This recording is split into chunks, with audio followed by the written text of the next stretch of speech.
So don't be afraid, I'm only a little kitty cat. Go ballistic, go crazy. That is the Anissa Weier we are talking about, a 12-year-old child shivering in an interview room with a trained detective, not the young lady that sits in court today. Those shades of that child you heard yesterday still remain within her, needing help.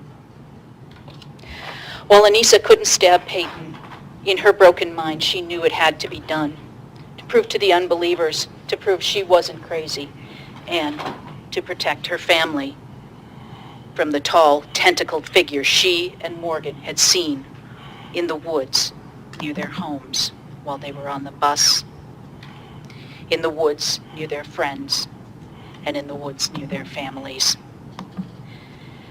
She knew that there was danger, and she knew this because, as she told Trissani, the wiki told me. Over and over again, that's what the internet told me. That's what the wiki told me. The wiki, as if the wiki was a person telling her what there was. It doesn't matter what or when Morgan told her about the deal she made with their personal devil, Slender Man.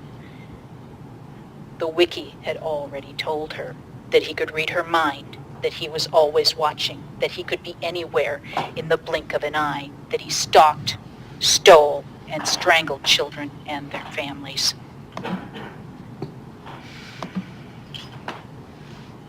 8 to 14 feet tall. He's, like I said, a tall guy who constantly wears a suit with a red tie. He doesn't have a face. His skin is white. And at his own will, he can exploit these tendrils from his back and strangle his victims. From what the creepypasta wiki said, he targets children most. Okay. So I was really scared, knowing that Slender could easily kill my whole family in 3 seconds. As Detective Trissani said, wow, this sounds crazy. Because it is. This belief was the product of a mental illness, a shared delusional disorder grown between two troubled children whose loose ties to reality had been undone by fake news on the World Wide Web. Together, they drifted deeper and deeper into this belief until, sucked down by the whirlpool of the web, their unformed minds, and their mental health disorders, it eliminated their ability to control their own behavior, to see the strangeness and the wrongfulness of what they believed. You've heard from 3 different doctors that Anissa was suffering from a shared delusional disorder, and that while rare, a shared delusional disorder is a recognized mental health disorder contained in both the Diagnostic Statistical Manual 5, which is current, and the Diagnostic Statistical Manual 4TR. No wonder they call it the DSM.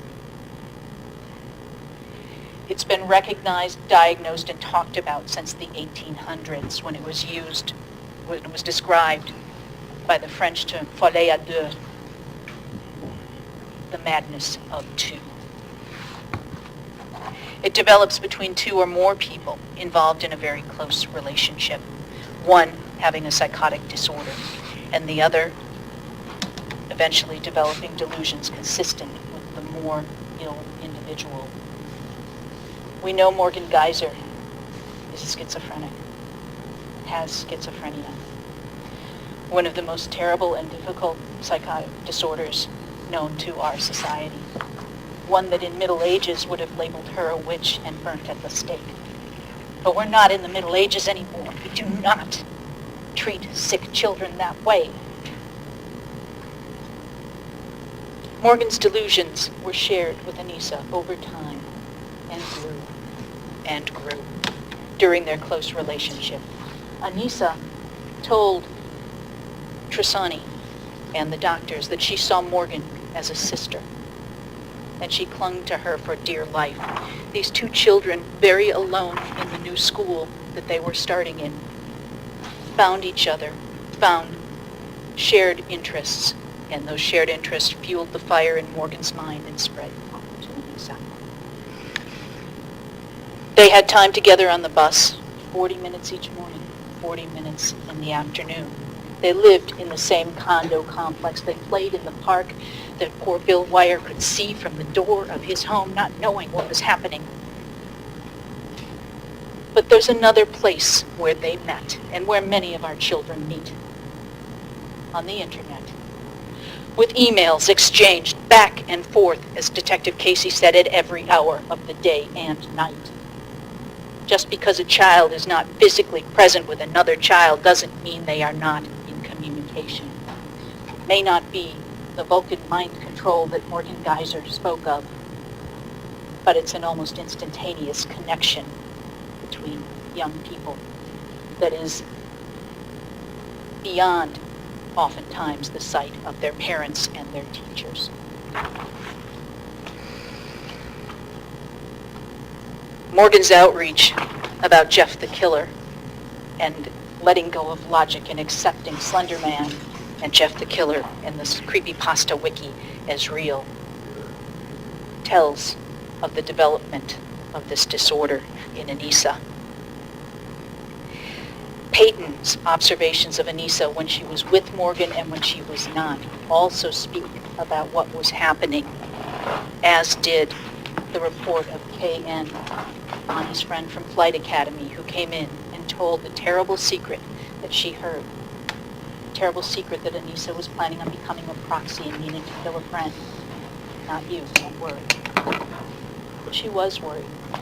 And she did what any child would do. She reached out to an adult who said what adults do when children say things that frighten us. Just a kid. Quirky. A joke. Not serious. K.N.'s sister, S.N., heard the conversation between Mom and K.N. and went to her counselor. She sees a counselor several times a week at school because of her own issues. She told her this scared her, it might be a joke. There were warnings. There were signs. And as adults, we whistle past the graveyard because we don't want to see that a child is sick. We want it to be a phase. We want to look away. We don't want to see it because it frightens us too. Because we can't protect them at that point. We can if we react, if we step in. But so often we don't. A parent doesn't want to see it. A teacher doesn't want to tell. It's hard and it's hidden, but we need to be more open about mental illness in our society. We wouldn't be here if we were. You've heard from the 3 different doctors that Anissa was suffering from a shared delusional disorder. You've heard that this isn't just about her being a child, that this isn't just about her having been lonely. This wasn't just a lonely girl giving into peer pressure, but a delusion strong enough to kill for. Many children have someone they can turn to when dark images and dark thoughts disturb them, someone who can help guide them through. Peyton was a perfect example of that. She turned to her mom, and her mom was able to sit down and surf the web with her and show her, this isn't true. Don't worry. Nobody's coming in your window to kill you. But Peyton was 12. She still locked her window, slept far away from it, just in case. Anissa's family was not at a point where they could be that resource for her. You've heard about the pain and the emotional bombshells that had hit that home over and over and over again in the 2 years before this occurred. Anissa's father and mother separating and then divorcing, something that disturbed her enough at school that she sought out help in a support group. Mr. Weier's understanding was that she had sought it out herself because she was in pain. Not only were her parents suffering through this divorce, dealing with the stress and the pain, but even parents who try very hard to keep it away from the children. You can't hide it from them. They know you. They feel the pain. They see the separation. And their pain is there too. but they can't show it because you're hurting. Anissa's older brother and sister were hurting too, not because of the divorce between their father and his second wife, but because their mother was suffering the last stages of a terrible illness that had plagued her since she was in high school. She was told you won't make it till you'll be lucky if you make it to 40. Well, 1 week short of her 41st birthday, she succumbed. Annie's older sister had actually skipped out of school. Mr. Weier told you about that. Contrary to his wishes, she skipped school so she could care for her mother in her last illness, and who could blame a teenager for that? And then that pain and that loss is present in Annie's world. In addition to the loss of her nuclear family, her brother and sister are suffering a pain that she can't help. Her father pleads with the younger ones, you have to help them, you have to make sure they feel comfortable, that they're okay. How can she tell? How can she reach out to them that are hurting so much that she's in pain too, that she's lost too? Instead, Annie, when she was at Prairie, reached out to an adult. You heard Mr. Haynes when he came in here. She spent her lunch hours and her recesses talking to him, crying, talking about problems with children, talking about her life. But once she got to Horning, he wasn't there.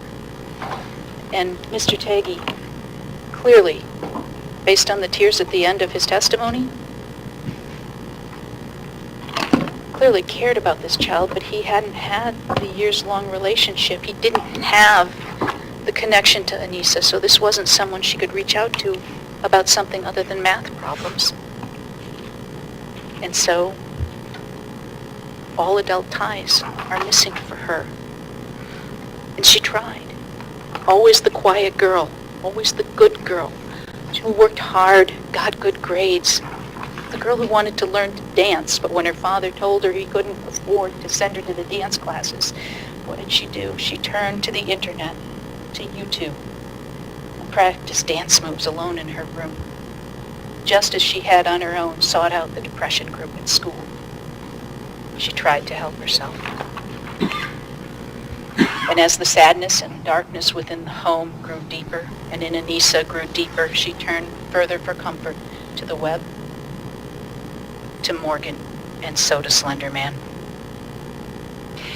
Even without an expert, all the evidence tells you this was madness, that this girl could not understand what was going on with her, what was wrong, nor could she stop it. Then when you think of the events of the day, the plan, the description of it as it morphed throughout the day, this meticulous plan that had been crafted over somewhere between 4 and 6 months. We'll use duct tape. Close her mouth when she's sleeping. The only duct tape was what Peyton brought as a present. Oh no, let's not do it now. We're sleepy. But they still had to do it. Let's try in the bathroom. You heard Dr. Westendorf talk about the incidents in the bathroom and how, again, it was conditioned on getting Peyton to go to sleep because that way you wouldn't see yourselves in her eyes. And the final incident in the woods where Peyton was stabbed.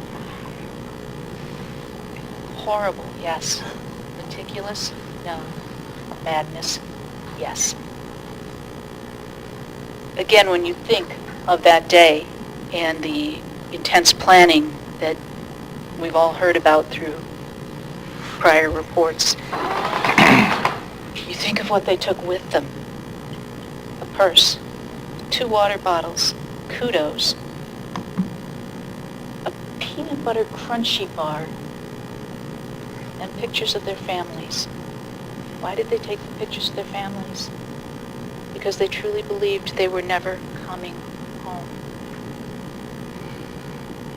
When you think of the testimony of Detective Casey when he was on the stand talking about the note that was found on Anissa's phone, that he saw as a suicide note when he read it. That's really what it was. She was leaving her family, leaving everything she had to them, wanted them to remember her as she was. She was going to a place in her mind that was dark and dangerous, a place where they needed protection against the other people who would be there. The only protection from Slender Man was, as the list you saw in Morgan's science notebook said, run like hell.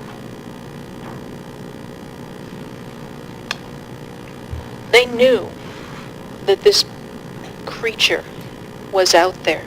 They believed him to be a danger to themselves, and that's why they had their defenses list. And they believed him to be a danger to any child that was out there and their family. Again, this is delusional.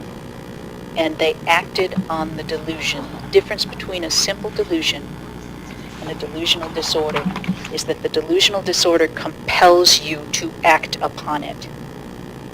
And it's clear they were compelled to act. To harm a friend, to kill a friend, and to walk all the way to the Nicolay Forest. Years later, when speaking with a doctor, Anissa defined it as about 4,000 miles. We know when she spoke with Trasani, she said she knew it was a long, long way, and that she'd done an internet search that showed it was 200 some miles and would take 2.5 days to get there. A 12-year-old child sitting in the interview room knows it's a long way, doesn't know what the number is. A 15-year-old child talking to a doctor doesn't either.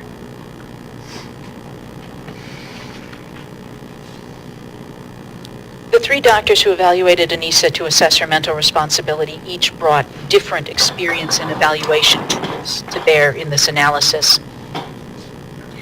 Dr. Caldwell, with years of experience evaluating and treating violent youth, brought internationally to teach other countries how to take care of their children.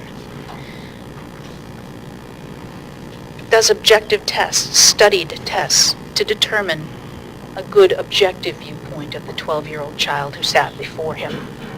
She was smart. You can be mentally ill and smart. She was smart. She had a processing delay that made understanding complex information difficult. That fits in well with Ms. Reinder's description of how hard she worked, but how she had difficulty decoding, I believe was the phrase she used, accessing information within things that she read. It also fits with Mr. Tagi's description of the extra time Anissa took in processing redirection. Unlike other children, she would have to sit, her face would go blank,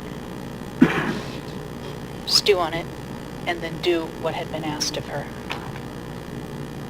Dr. Caldwell also saw diagnosable mental illnesses, depression, an underlying schizotypal disorder, which left her vulnerable to delusional beliefs and the developed delusional disorder. And keep in mind, Dr. Caldwell saw her a month and a few days after her arrest. Saw her at the West Bend Detention Center. All the doctors, I think, were clear that they saw her at the detention center. Mr. Zapakowitz even asked, that's where you saw her. So they saw her while she was being held. They saw her, Caldwell saw her in 2014 there. Westendorf and Van Rybrook saw her in 2016 there, and Caldwell and Van Rybrook saw her in 2017 in the West Bend Secure Detention Facility. Dr. Caldwell brought the experience of using actuarial instruments to talk about Anissa. Dr. Westendorf, who's worked in prisons and detention centers and mental health facilities, has a practice that is now specializing in looking at the effect of technology on our children, which I think we all can agree played a role here. Dr. Van Rybrook, the director of Mendota Mental Health Institute and a UW-Madison professor who teaches not just psychologists, but who teaches lawyers what the meaning of not guilty by reason of mental disease or defect is. Also familiar with adolescent brain development. Dr. Van Rybroek and Dr. Westendorf were appointed by Judge Boren to take a look at Anissa and determine her mental responsibility. Both are duly trained as doctor and lawyer. Van Rybroek's familiarity with the development of a child's brain led him to describe how the early stages of adolescent development when Anissa was 12 years old created a whirlpool of impulsive judgments, swirling her deeper and deeper into the delusion, not allowing her to withdraw from its hold. Dr. Westendorf noted that as the internet searches for proof increased, so with the information the web would vomit back into their feeds. Further evidence that fueled their delusions. All three experts had access to the police reports and the full recorded statements of the girls, both Morgan and Anissa. They had the reports generated about Anissa regarding her competence early in the proceedings, whether or not she could understand the legal process, and the reverse waiver reports. The state asked about that. The doctors, they had access to that, and that information about Morgan as well, to give them the full picture of what was going on with these children.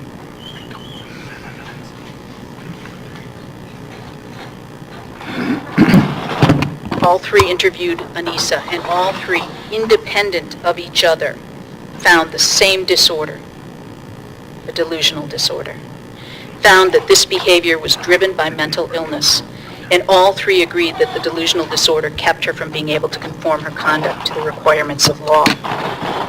Dr. Caldwell, who saw Ani a month and a few days after her arrest, also found that while she might have understood it was illegal, her need to protect others was so strong she could not understand the action was wrongful.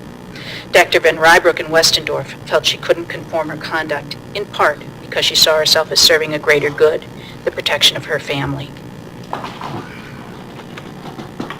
And I think when you look at those conclusions, that factors in not just all of the information they received about Anissa and Morgan, but the fact that, as you heard Dr. Caldwell and Dr. Van Rybroek testify, they went to the websites that these girls looked at.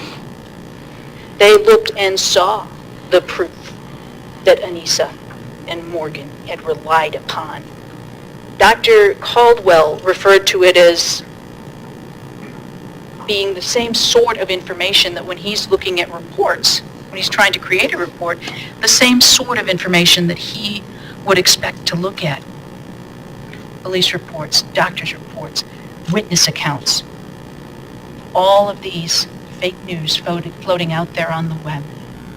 If we as adults can't figure out what's true when we look at the web, how much harder for a mentally ill child?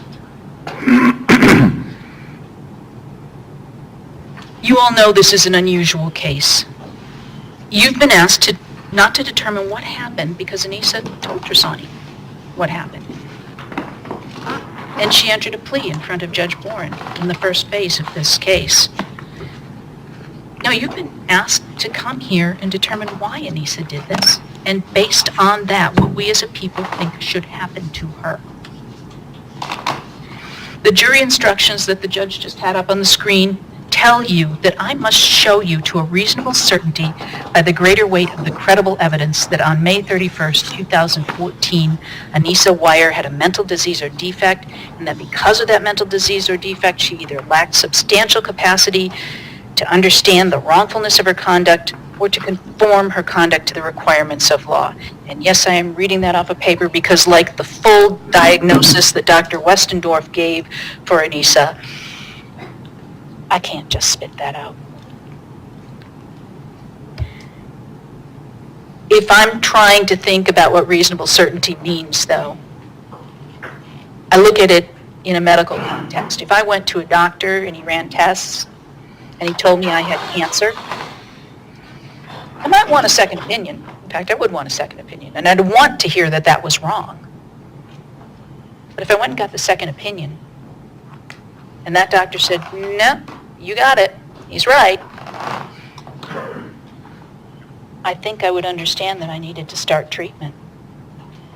But if I didn't, and I sought another evaluation, and that third evaluation told me, yes, you have cancer, I would hope I would have the common sense to be reasonably certain that I'd best start dealing with it.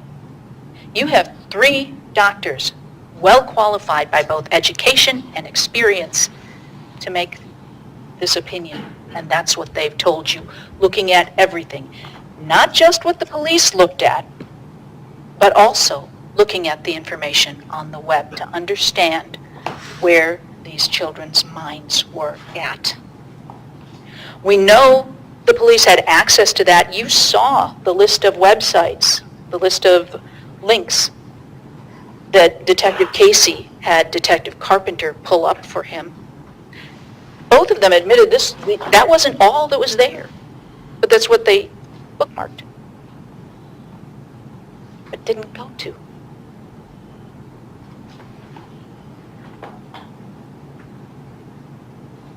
The doctors did look at that and factored that into their analysis. Evidence has the greater weight when it has more convincing power than the evidence opposed to it. That kind of makes sense, as long as it's evidence that fits with reason and common sense. It tells you it's worth believing. In this case, the only evidence you have is that Anissa Weier meets the standard to be found not criminally responsible by reason of mental disease or defect. 3 doctors have diagnosed her with a mental disease or defect, a delusional disorder. They explained that the delusion was so strong it prevented Anissa from conforming her conduct to the requirements of law. Dr. Caldwell, who saw her less than 2 months after the offense, also believed that while she knew it was illegal, in the bigger scheme of things, she did not understand the wrongfulness of it. The doctors came to these conclusions after reviewing all the information, including the entirety of the recorded statements. And again, as I said, perhaps most importantly, they also looked at what was feeding into these children's head while they were learning about Slender Man, about creepypasta, about life at Slender Mansion, in the Nicolay forest that they were walking to that. They knew what was said by both girls. They knew from the police report, and I believe Dr. Van Rybrook, or it might have been Caldwell, saw also the statement of Peyton. They had all of that evidence. They're not confused about it. They looked at the whole picture.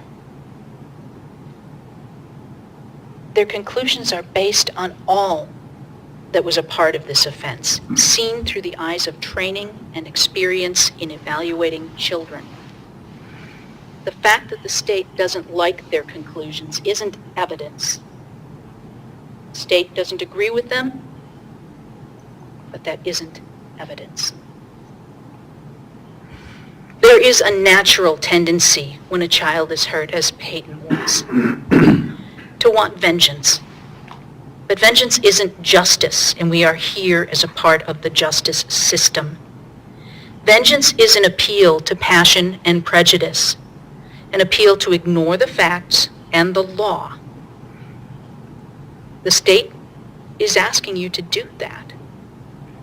And the judge has told you, you cannot do that. You must apply the law and the facts as you've heard them in this room.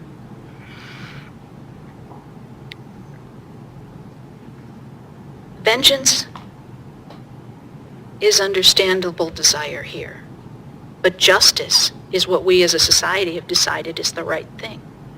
Justice balances the needs of all to come to a result that as a people we have decided is good and right. That's why we have a law that says when someone commits a crime because they have an illness that makes them unable to either stop themselves from doing the wrong thing or even understanding that the thing is wrong, that we commit them and place them in an institution for treatment. Judge Boren has told you that you have a choice to either convict and criminally punish or confined to an appropriate institution. There is no walking away for Anissa. There is no loophole that she gets out of. There is a consequence. There has been for the past 3 years, and it will continue one way or the other. But it is your choice which is the right consequence, and the evidence has shown you that the right thing is to find her not criminally responsible and commit her to an institution. Thank you.